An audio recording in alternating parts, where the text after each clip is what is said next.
Hello everyone, today we're back on the Updates 1.81 dev server and we're having a look at the TAM. Now the TAM is a Argentinian tank which has sat itself in the German tree, and the reason for this is because of its inspiration, which is the Marder IFV. So the three vehicles that we have in the German tree, two of them are, let's say, heavily inspired by or just used by other nations. The TAM being a machine that is used by Argentina and not Germany, and the M48, which its base model is from America. So at least we have some, let's call it variation in the countries that we're seeing in the German tree.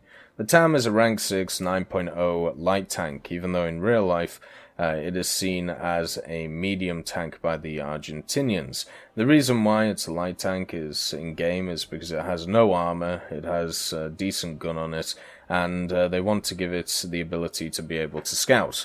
Now, when we look at it overall, you can actually see where it is in the tech tree. The TAM is right here. It's after the Begleitpanzer, but look, there's no arrow between them. This means that you don't have to grind the Begleitpanzer in order to get it. The TAM is 380 well, it's 380,000, RP. So it's quite a big chunk, and I know a lot of people will go down the Leopard line and not really worry about the TAM, but just give it a looking, because one of the things you got to understand with the TAM is, first of all, it's at the same BR as the A1A1, and since there's been a big push recently to add in more 9.0s, then you may have a scenario where 9.0 actually becomes a BR. Will this happen? I mean, it's highly unlikely, but if it does, the TAM is going to be one of those vehicles you want to add. Right now, the Germans have an absolute stonking of a 9.0. Leopard A1A1, great vehicle at 9.0. Leopard A1A1 L44 with the 120, even better. And then the TAM. So that is insane when it comes to a 9.0 lineup. And then, of course, the Germans also have the best jet in the game in the form of the Canada Air Sabre, and also some decent CAS, but not the best. If you wanted to throw in the Gepard as well, just for the best AA, I mean, you've got a lot of options as Germany, is what I'm saying. So, with the TAM, what are we looking at? Well, as I said, it's basically a box with an L7 on it, which has been made in Argentina, licensed, built, and it has a lot of damage behind the gun, and also a crew of 4. The crew of 4 seems to be pretty much standard in a lot of the vehicles that we've seen thus far. Driver, loader, gunner, and commander. Now once again, this turret is incredibly small for this L7, but at least it seems to fit with at least some space behind it, unlike the Leopard A1A1. The machine guns it has a coaxial FN Mag 6040, and then a Top Gun as well 6040, and the ready rack is in, well, yeah, it is a ready rack. The ready rack is in the back of the turret, which makes me a little bit skeptical about the survivability of this thing. And the reason I say that is because if we look at the armor, 32mm right here, 11 on the top, 32, and then of course we have 20 and 11 on the top of the turret and the turret front. Now, those types of numbers are skirting the line of hull break, and I wonder if this thing will get hull break or not. If I was going to make an actual judgment about it, I would say that the TAM's not going to get hull break, and the reason for this is because if it did, it would be dead on arrival. If you give a machine like this hull break, especially with the engine in the front of it, remember, what you have to do to hull break a video is annihilate one of its major components. Well, the only major components on the TAM are the transmission and the engine in the front, very much similar to the 120. And you know how with the Object 120, if it pulls out and you just shoot its engine, it will hull break and you won't have to worry about it. Well, if they make that the same thing with the TAM, the only thing the TAM's going to be good for is trying to hide in areas and trying to scout, and then if the enemy has no idea you're there, pop out and take a shot, which, I'm personally fine with, as a person who really likes scout tanks.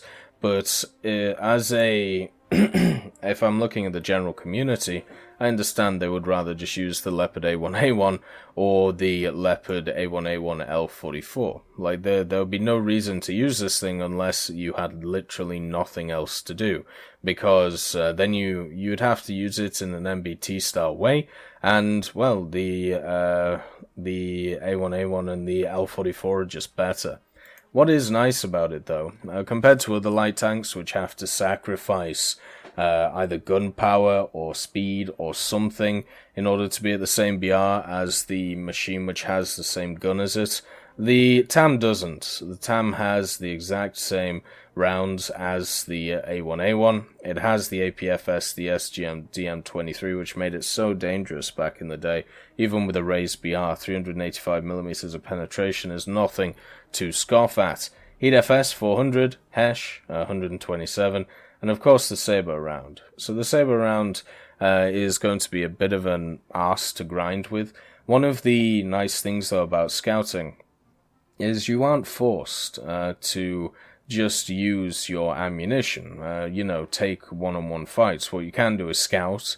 You can put yourself in forward positions and be able to fight the enemy that way, instead of sat there trying to plink away with it, how the M48 or how the Leopard is going to as well. So, with all that said, the grind on light tanks is generally easier than other tanks because you don't have to engage superior tanks all the time. You can do other stuff such as scout, but because of the armor on the top of this, something you're going to have to watch out for, 11mm as I said, you're going to have to watch out for planes coming in, and you don't have the capabilities to keep yourself defensively alive with the one machine gun on top. But yeah, watch out for planes.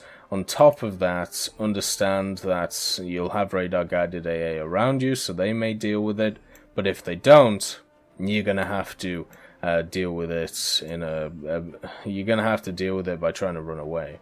With that said, it's kind of interesting how you have this block of 11mm here, and I think it's because it's the engine deck. The way that it works, if you look, as I said, transmission and engine, and then it's got this interesting, like, little just area here. And I'm guessing you just unscrew or unbolt these and then flip it over.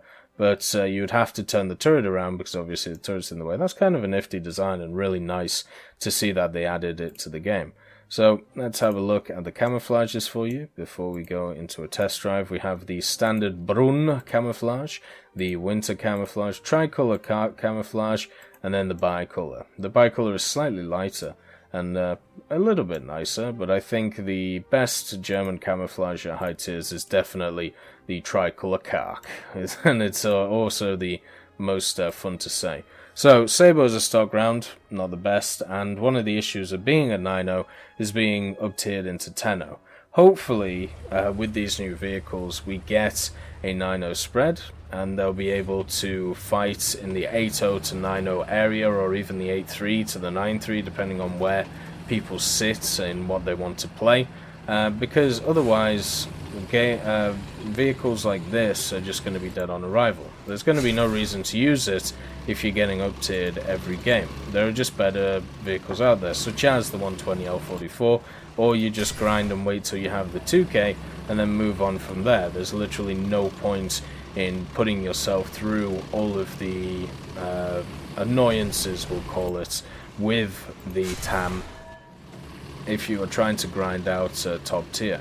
Because, first of all, you don't get the bonus of what you would get trying to grind out top tier with the Leopards. The Leopard A1A1 has a bonus on it in order to get the Leopard 2K, and then the Leopard 2A4 from the Leopard 2K, the same thing. The TAM won't get any of these bonuses because it's sat by itself just in its own little world.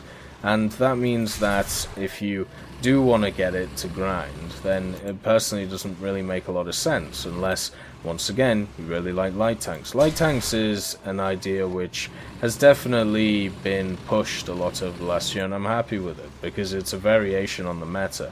It's very easy just to play a medium tank and try and annihilate the enemy medium tank, and whoever wins the initial battle is able to set it up so you can just push through and win the war. I personally like it how we're getting a bit more variety, especially at top tier for light vehicles, for scout vehicles. Now, will the majority of the community use them? Probably not. And the reason for this is because it won't be their playstyle, because you'll be underpowered against the people that you're generally fighting. But at least with the TAM, it's a nice little addition because it has the L7 on it. It has the stabilizer. It has all the things you need that the A1A1 is known for. Now, the A1A1 has a bit more maneuverability, I would definitely say, and it does have a little bit more of a it has a little bit more armor and a little bit more of a crazy turret that for some reason will bounce stuff, and maybe the TAM will have that as well, since it has some quite extreme angles on it, but you know that the Leopard A1A1 does. So with that said, that is going to be the main downside to the TAM. It's not as good, in my opinion, as the A1A1, and people are just going to grind down the Leopard line. But I would definitely say give it a go. If you're a German player who has the option to grind out the M48 or the TAM, and you have all of the Leopards already, then I would definitely say to grind out the TAM. It would be a lot more fun than the M48, especially with a stock grind, because the stock grind of the TAM, at least you have Sabo, just like the M48, but you also have scouting to be able to give you a different lease on life, give you something different to do, instead of being stuck in the ways of just trying to kill the enemy. Overall, for me, it's going to be a really fun tank. For others, I don't think so. I think it would just not get played as much, because it has a few issues with it which make it worse than its medium tank counterparts, and also the issue of going into 10-0. Hopefully I'm wrong, hopefully this thing sees a lot of play, because I do want to see it around. It's maneuverable, it's fast, it looks cool, and it's something different. It's an Argentinian tank, and this may open the door to other nations getting added, either in a minor tree setting or sat in major trees like this TAM. I hope you all had a wonderful day, and I'll see you next time.